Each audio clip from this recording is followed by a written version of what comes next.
किसान आंदोलन को लेकर बड़ी खबर आ रही है। शंभू बॉर्डर पर एक बार फिर से हंगामे के हालात देखने को मिल रहे हैं। हालांकि किसान संगठनों की तरफ से कहा गया था कि आज भारत ग्रामीण बंद है और किसी भी तरीके से दिल्ली जाने की कोशिश नहीं होगी, लेकिन अब खबर मिल रही है कि किसानों और पुलिस में झड़प हुई है और पुलिस ने आंसू गैस के गोले का चौथा दिन है। हालांकि किसानों ने घोषणा की है कि वो दिल्ली की तरफ कुछ नहीं करेंगे क्योंकि बातचीत का सिलसिला जो है शुरू हो गया है। पर शंभू बॉर्डर पे एक बार फिर से जो है आंसू गैस के गोले जो हैं वो दागे जा रहे हैं। हरियाणा की सीमा की तरफ से, हरियाणा पंजाब का ये बॉर्डर है जहां पे हरियाणा की तरफ जो है पैरामिलिट्री फोर्सेस जो हैं वो डिप्लॉय की गई हैं। हालांकि किसान संगठनों ने आज कहा है कि वो आगे नहीं बढ़ेंगे और अपने तमाम कैडर को वो लोग इसी तरह से कह रहे हैं। पर कुछ एक लोग जो हैं शायद आगे बढ़ने की कोशिश कर रहे हैं। किसान नेता बार बार अनाउंसमेंट कर रहे हैं अपने माइक से कि जो लीडर्स का जो डिसीजन है उसको जो है फॉलो किया जाए। पर कुछ एक शायद किसान जो हैं आगे बढ़ने की कोशिश कर रहे हैं आज चौथे दिन। तो जो पैरामिलिट्री फोर्सेस हैं, हरियाणा पुलिस है, उनके द्वारा आंसू गैस दोबारा इस्तेमाल की जा रही है। आप देख सकते हैं तस्वीर जो है किस तरह से आंसू गैस के गोले जो हैं वो दागे जा रहे हैं। आज चौथा दिन है किसानों के दिल्ली कूच का और किसान जो हैं पंजाब हरियाणा की सीमा शंभू बॉर्डर उस पर डटे हुए हैं। किसानों ने घोषणा की है कि आज वो दिल्ली कूच नहीं करेंगे, कोशिश नहीं करेंगे हरियाणा में प्रवेश की, क्योंकि बातचीत जो है केंद्रीय मंत्रियों के साथ हुई है पिछले कल भी और एतवार को भी दोबारा जो है बातचीत होगी। पर कुछ किसान जो हैं वो आगे बढ़ने की कोशिश कर रहे हैं और किसान जो नेता हैं वो अनाउंसमेंट कर रहे हैं, बार बार जो है किसानों से अपील कर रहे हैं कि वो जो है शांति जो है बनाए रखें, क्योंकि उनकी कॉल जो है आज आगे बढ़ने की नहीं है। तो फिलहाल एक बार फिर से शंभू बॉर्डर पे आज जो है तनाव बना है, क्योंकि आंसू गैस के इस्तेमाल जो है दोबारा किया जा रहा है।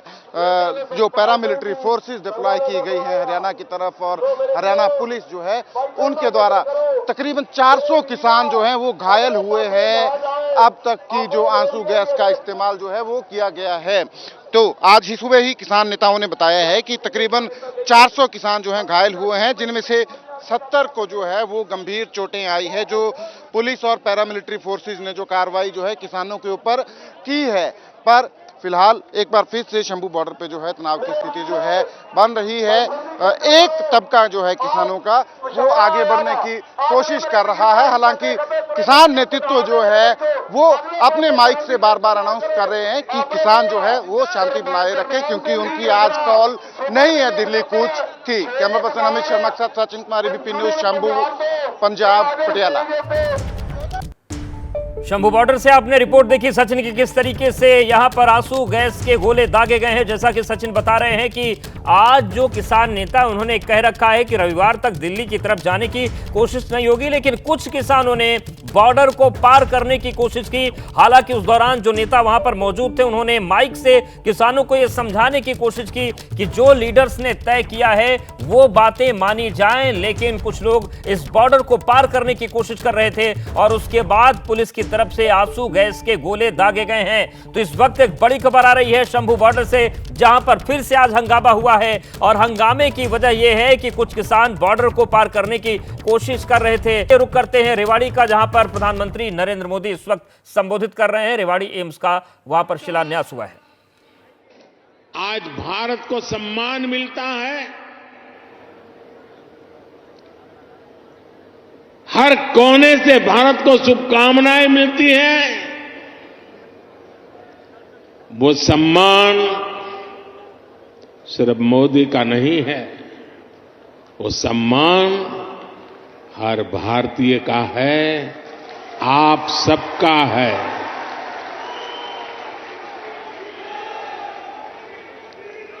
भारत ने G20 का सफल सम्मेलन किया तो ये आपके आशीर्वाद से हुआ। भारत का तिरंगा चंद्रमा पर वहां पहुंचा जहां कोई नहीं पहुंच सका, तो ये आपके आशीर्वाद से हुआ। 10 वर्षों में भारत 11वें नंबर से ऊपर उठकर 5वें नंबर की आर्थिक महाशक्ति बना, ये भी आपके आशीर्वाद से हुआ।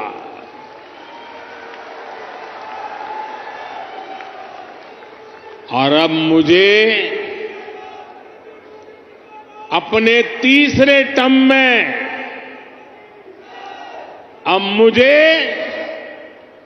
आने वाले सालों में भारत को दुनिया की तीसरी सबसे बड़ी आर्थिक ताकत बनाने के लिए आपके आशीर्वाद चाहिए।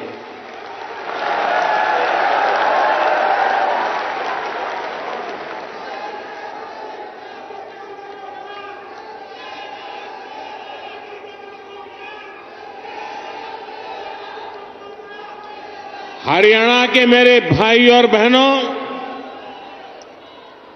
विकसित भारत बनाने के लिए हरियाणा का विकसित होना भी बहुत जरूरी है। और हरियाणा तभी विकसित होगा जब यहां आधुनिक सड़कें बनेगी। हरियाणा तभी विकसित होगा जब यहां रेलवे का आधुनिक नेटवर्क होगा। हरियाणा तभी विकसित होगा जब यहां बड़े और अच्छे अस्पताल होंगे। थोड़ी देर पहले ही मुझे ऐसे अनेक कामों से जुड़ी लगभग 10,000 करोड़ रुपए की परियोजनाएं हरियाणा को सौंपने का अवसर मिला है। इसमें रेवाड़ी एम्स है, गुरुग्राम मेट्रो है, कई रेल लाइन है, नई ट्रेन है।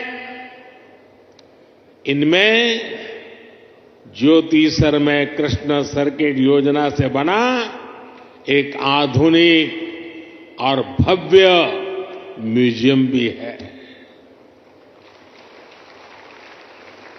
और प्रभु राम के आशीर्वाद ऐसे हैं कि आजकल मुझे हर स्थान पर ऐसे पवित्र कामों से जुड़ने का अवसर मिल जाता है।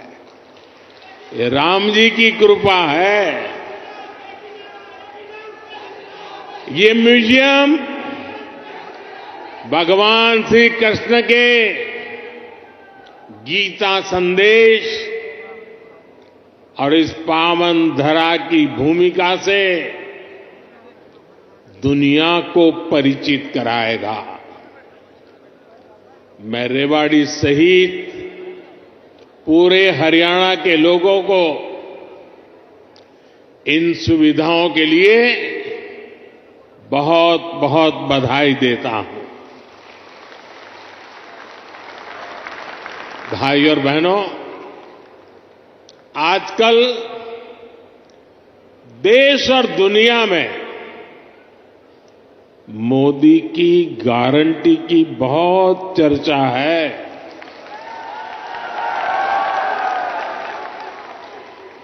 और रेवाड़ी तो मोदी की गारंटी का सबसे पहला गवाह है। यहां पीएम पद के उम्मीदवार के रूप में मैंने देश को कुछ गारंटियां दी थी। देश की इच्छा थी कि दुनिया में भारत की साख बढ़े। ये हमने करके दिखाया। देश की इच्छा थी कि अयोध्या में प्रभु राम का भव्य मंदिर का निर्माण हो। आज पूरा देश भव्य राम मंदिर में विराजे राम लला के दर्शन कर रहा है। और तो और कांग्रेस के लोग, जो लोग हमारे भगवान राम को काल्पनिक बताते थे, जो कभी नहीं चाहते थे कि अयोध्या में प्रभु राम का मंदिर बने, वो भी अब जय सिया राम बोलने लगे हैं।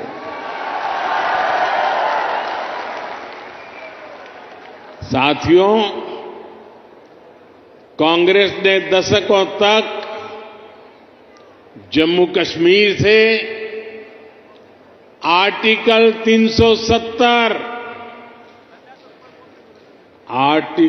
370 हटाने पर रोड़े अटकाए थे। मैंने आपको गारंटी दी थी कि जम्मू कश्मीर से आर्टिकल 370 हटाकर रहूंगा। आज कांग्रेस की लाख कोशिश के बावजूद आर्टिकल 370 इतिहास के पन्नों में खो गया है।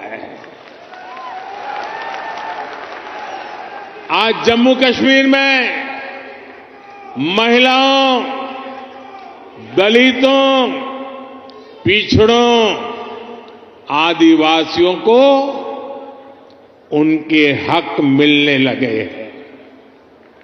इसलिए ही तो लोगों ने एक और संकल्प लिया है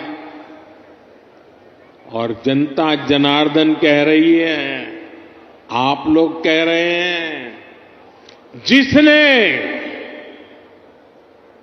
370 हटाया, जिसने 370 हटाया, उस बीजेपी का टीका 370 सीटों से होगा।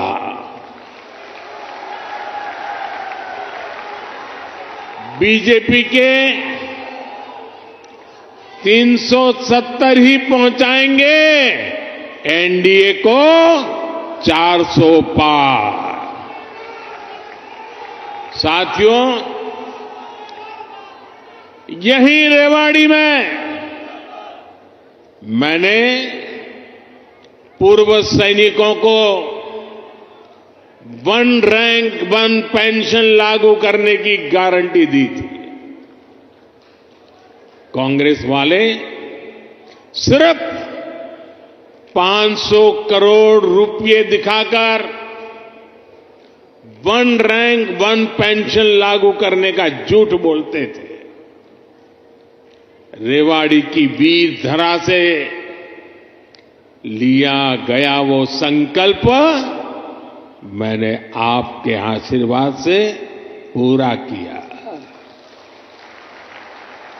अभी तक ओआरओपी के तहत 1 रैंक 1 पेंशन के तहत पूर्व सैनिकों को करीब करीब 1 लाख करोड़ रुपए मिल चुके हैं और इसके बड़े लाभार्थी हरियाणा के भी पूर्व सैनिक रहे हैं।